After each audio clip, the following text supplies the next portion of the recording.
રાજુભાઈ કરપડાનો વિરોધ શા માટે? કેમ રાજુભાઈની એક પણ વાત હવે ખેડૂતો કે અન્ય કોઈ પણ લોકો સાંભળવા કે માનવા તૈયાર નથી? હું છું આપનો દોસ્ત યશકુમાર સોરીત્રા. આજે વાત કરીએ વિશેષ કે એક સ્ટેટમેન્ટ રાજુભાઈ કરપડા આપે તો તેની ઉપર હજારો ખેડૂતો અને સોશિયલ મીડિયા ઉપર એટલી બધી કોમેન્ટો અને એટલા બધા લોકોના રિએક્શન આવે છે કે આ ભાજપ પ્રેરિત છે, ભાજપના હાથા છે, કે ખેડૂતો સાથે ગદ્દારી કરી છે. ઘણા બધા સ્ટેટમેન્ટ એવા છે. શા માટે?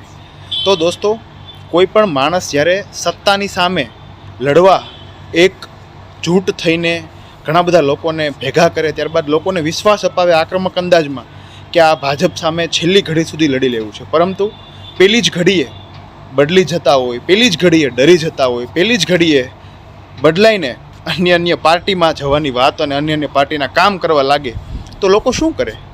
લોકો પોતાનો ગુસ્સો, લોકો પોતાની નારાજગી ક્યાં વ્યક્ત કરે? રાજુભાઈ કરપડાના સ્ટેટમેન્ટ આપણે જોઈએ છીએ ટીવી મીડિયામાં કે એવું કહે છે કે આમ આદમી પાર્ટીના પેડ લોકો, પગારદાર માણસો ખરાબ કમેન્ટ કરે છે, પરંતુ ના રાજુભાઈ, એવું નથી. ગુજરાતના ઘણા બધા ખેડૂતો હવે વિચારતા બન્યા છે કે પોતાના સ્વતંત્ર વિચાર વ્યક્ત ક્યાં કરે. મીડિયામાં તમારી જેમ થોડા તમારા પ્રેસ કોન્ફરન્સ દરેક ખેડૂતોની થશે. દરેક ખેડૂત સ્વતંત્ર છે અને દરેક ખેડૂત કોમેન્ટ કરે છે, આમ આદમી પાર્ટીના કાર્યકર નહીં. રહી વાત બીજી કે રાજુભાઈ કરપડાને હવે એમ થયું કે પ્રવીણભાઈની સફળ કિસાન બચાવો યાત્રા, કે જે પ્રવીણભાઈ રામે એક ખેડૂત નેતા તરીકે પ્રસ્થાપિત થવાની જરૂર નથી, પરંતુ ઓલરેડી ખેડૂત નેતા છે, આપણે વર્ષોથી જોઈએ છીએ.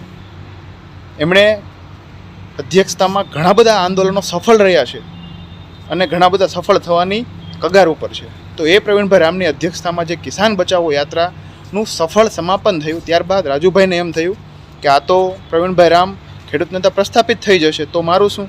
તો એમણે પણ તુલસી શામટી સુદામડા ખાતેની એક કિસાન સંકલ્પ યાત્રા કરી. કાંઈ વાંધો નહીં, ખેડૂત નેતા અને ખેડૂતોના પ્રશ્ન બાબતે હરેકને બોલવાની છૂટ છે, પરંતુ મારી ઓપનલી ચેલેન્જ છે રાજુભાઈ કરપડાને, એક આમ આદમી પાર્ટીના કાર્યકર, એક ખેડૂત તરીકે, કે તમે શુરા હોય, અસલ તમે એક ખેડૂત તરીકે લડવા માગતા હોય, એક ખેડૂત નેતા તરીકે પ્રસ્થાપિત હોય અને તમે ખરેખર ખેડૂતો માટે કામ કર્યું હોય, તો એક વખત તમારા મોઢામાંથી ઓફિશિયલી પ્રેસ કોન્ફરન્સ કરીને નીકાળી દો કે હળદર કાંડ કરનાર ભારતીય જનતા પાર્ટી છે, અને હળદર કાંડમાં જેટલા ખેડૂતો ઉપર યાતના વેદના થઈ એ માત્ર ને માત્ર પોલીસ પ્રશાસન અને ભાજપના ઈશારે પોલીસને હાથા બનાવીને ભાજપ સરકારની કરતું જ છે. એટલે આપણે રાજુભાઈ કરપડાનો સોશિયલ મીડિયામાં વિરોધ બંધ, પરંતુ આવું નહીં બોલે. શું કામ?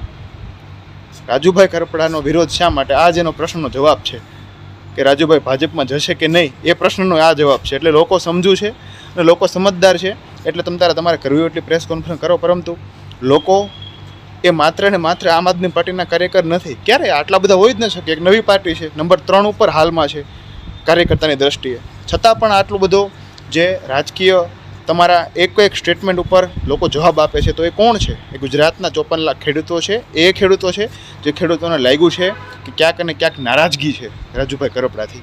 આ એ ખેડૂતો છે. આભાર. અસ્તુ. જય હિન્દ, જય ભારત. ખાસ કરીને રાજુભાઈ કરપડા સુધી વિડીયો પહોંચાડજો અને એક વખત અસલ ખેડૂત નેતા તરીકે પોતાની લાગણી હોય તો બોલી બતાવે કે હળદર કાંડમાં જેટલા ખેડૂતો, 85થી વધુ ખેડૂતો એક વ્યથામાં છે, એક મૂંઝવણમાં હતા, ચિંતામાં હતા, પરેશાનીમાં હતા, યાતનામાં હતા, એનું મૂળ ભાજપ છે. એટલે આપણો વિરોધ બંધ. અસ્તુ. ભારત. જય જય ગરવી ગુજરાત.